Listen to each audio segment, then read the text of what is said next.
Hey, Cynthia Schiller here. Please like and subscribe. One thing that has really been upsetting to me is this whole narcissism diagnosis. To be diagnosed, it has to affect the narcissist's life. So they can have all the traits, but if it doesn't affect their life in some negative way, they're not a narcissist. What about us? What about all the people out there?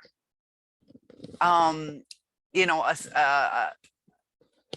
having it is always around the narcissist. We have to focus on what it does to our life. So whether they're diagnosed or not diagnosed, they can have every trait. And if the psychiatrist or psychologist doesn't see that it has affected their life in a negative way, why? Because we're still there. You know, if you stay in that relationship, if the narcissist is okay with, well, screw her, I'll get another one. Or him, they if it's okay, I'm just going to talk on this video with him and her, just because you know, the narcissists in my life so have been male, but they can be female. Narcissists are on the rise exponentially, but it's just easier to talk, so I'm giving credit to everybody for their preferences. But the narcissist can destroy so many lives romantically and work relationships. They can like devastate people, and that's not a part of the diagnosis. You know, if a killer is a killer, they killed somebody, that's on the outside. They're a bully, that's when they hurt somebody else. So we give labels to people based on their actions, but the narcissist, we don't give a diagnosis based on their actions. According to the DSM-5, it has to affect their life.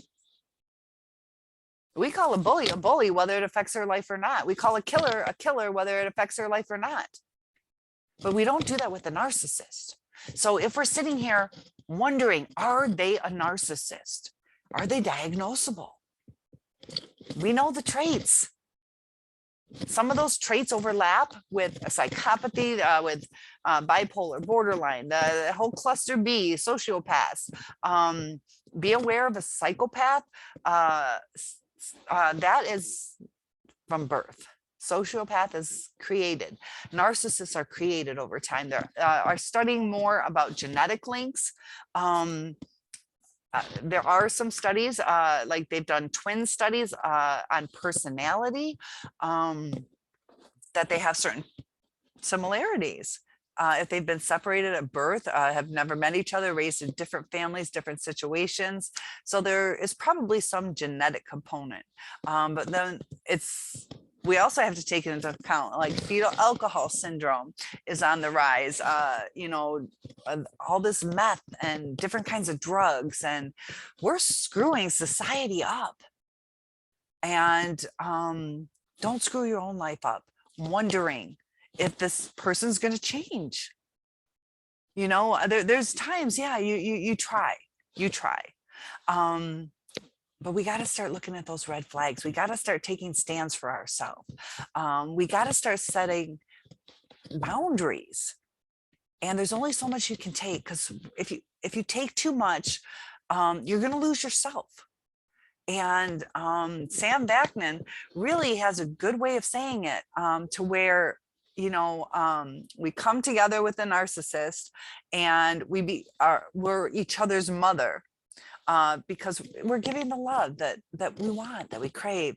The narcissist was missing it. We enjoyed it when we were growing up. It's what seems right. And so then the narcissist is like, I want to be in charge. Like, the more I'm in charge, the more I get. And then they put us into this infantile state. So now we're, in a sense, a burden to them. You know, we're needy, because we just need better communication, and they just want to control us, because, you know, growing up, you know, you kind of control your kids, hopefully in a healthy way. You know, there's different things. I was watching this thing on how to talk to your kid when they come home from soccer, instead of saying, did you win, or how many points did you get? And they're saying, don't even say good job. Just to say, I love you. Just to say, I love you. Or I'm proud of you for trying your best. Because my first narcissist was a deer hunter, and I used to, oh, did you get a deer? Like I didn't know very much about hunting, but every time he went out, I kept asking, oh, did you get one today? Did you get one today? Or I can't even say it. I can't remember. He said, don't say get, like kill. I can't remember. I said, did you catch one? I think is what I said. Did you catch one? Did you get a deer today? So after a while, I'm like, I better stop asking, because it in a sense is kind of hard on somebody to go, no, I didn't get one today. No, I didn't get one today. Like they're already probably frustrated. So sometimes just little things like that are just not the right way to communicate. And I didn't realize, which is my fault. You don't always get a deer when you go out. So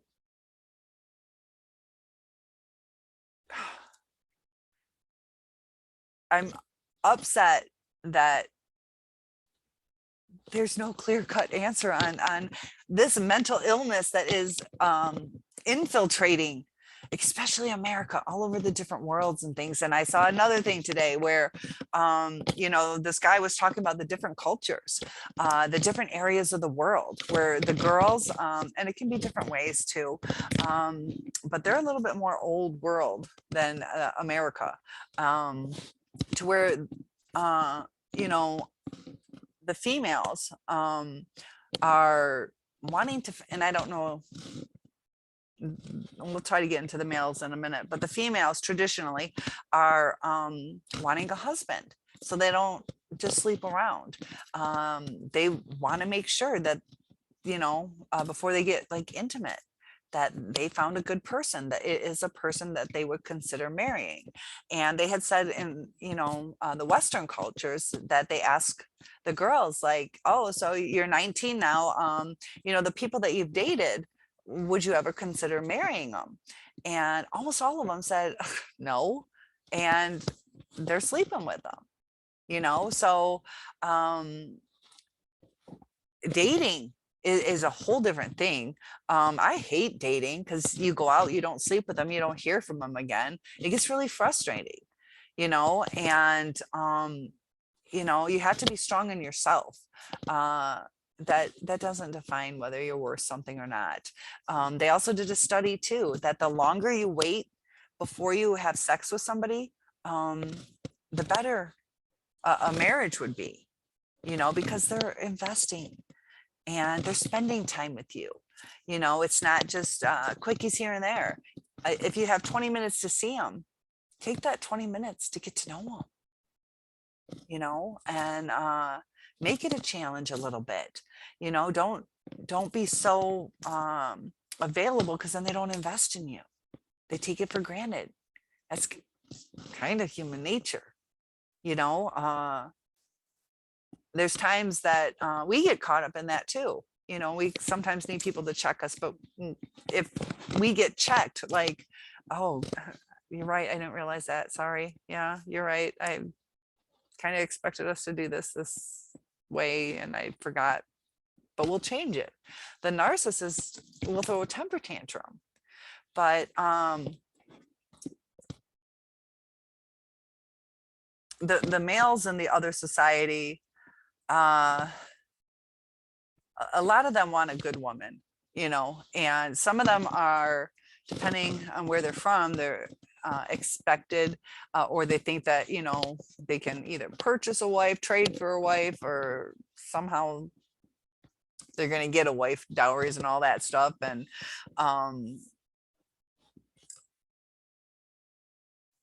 in Western cultures though, mental illness is the highest, because we don't know who's in charge of who. So we're trying to do things on an even keel. And that's what we came to agree to. That's what our society says. But just like, not that you should be a slave owner, but a slave owner is probably thinking, that's a lot easier. I want to go back to that. Don't do it. But it's not right for people, but it would be easier. So the narcissist likes things that are easy, that serves their needs. So that's what they're going to gravitate towards, is what's easy. That's why a lot of them are lazy. My two were not. My two were definitely not. And that's the other thing that gets confusing is, okay, so it could be super dedicated and professional, or lazy and a bum. It could be that, I mean, somebody who is narcissistic is all over the place, and they're liars. So it's almost impossible to diagnose them. And even if they did, the diagnosis doesn't give a crap about you. The diagnosis has nothing to do with you. And it's up to you to make this about you. You tried. The narcissist, you see, they don't have remorse. They don't apologize appropriately. They don't mean it. They don't stick to it. They don't change. They go through it for a little bit and they're like, screw it. It's easier the other way. I want to be in charge. They want to be that mother figure, even if they're a man. It's, I'll give you love. I'll do this, I'll do that when I can. If mom needs to go take a break, she can hire a babysitter. Can the baby get away from mom when the baby wants to? No. And that's what the narcissist likes, is that kind of dynamics. You're dependent on me. You can't leave me. I will give you the love that I feel that I can give you at that time. If I'm having a bad day, I'm going to go out, and instead of hiring a babysitter, they know we're adults, just like a 12-year-old could babysit themselves, or 14, whatever you guys think is right. And then we're like lost, because we're in that infantile state that they put us into, this needy state. So we're like, like a toddler or a kindergartner, like, mommy, when are you coming back? Are you promised you're coming back? And we're in a desperation mode. We have periods of calm, blind trust sometimes, but they break that trust over and over again. So every time we try, we get stabbed in the back. So I just wanted to point out that you matter, and it's not the diagnosis that matters. So as you're sitting here trying to understand what category they fit into, are they a psychopath? Are they borderline? Are they this? Is there hope for them? There's such a high failure rate. A lot of times people just get worse with age. People are creatures of habit. I'm back in Michigan. I hate Michigan. I'm a creature of habit. I did move down to Tennessee. I moved to Florida. I moved to California. I moved to South Carolina. I think I said Florida. Indiana for a little while. I've lived other places, and it's, Florida is what I thought it was, a dream come true, what I thought I wanted. It wasn't. We're creatures of habit. A lot of people, that's why we try to reconnect with people sometimes. We go to our comfort zone, and that's why, the narcissist will hoover too. They'll try to come back to us whenever it suits their needs. And that's why when you're dealing with your friends that you've lost a connection with, you've lost that connection because you were hurting. The narcissist is hurting and doesn't have a connection. They could have lived with you, they could have married you, but they were in a disconnect. We lost connections with people who truly cared about us. So try to keep in contact with your friends. reconnect with them, and value the right people in your life. You know, they're going to be your support system. Be there for them.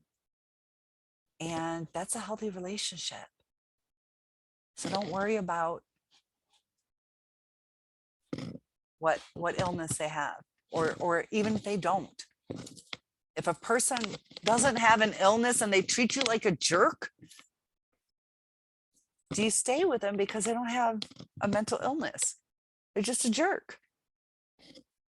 Think about that for a minute, and reconnect with yourself. And then let everybody see this beautiful person that's inside. You're going to feel so good once that inner you starts to surface again. It's going to be so refreshing, invigorating, and it happens. You have to help it along the way. So keep learning. Feel free to ask me any questions. I even make special videos for viewer topic requests because I care about you and I can relate to you. That's the key. The narcissist doesn't relate to you. I don't know you. Tell me your story and I can relate to it. If you were in one of these situations with the narcissist, if you call your narcissist right now, are they going to say, yeah, I'll make a half-hour video to let you know the problems that we had? No, they're going to laugh in your face or tell you you're an asshole or tell you you're bugging them or there you are too needy again. But a stranger is willing to do that for you. That's my gift to you. So big hugs, and one-on-ones are available, and I'll see you in the next video.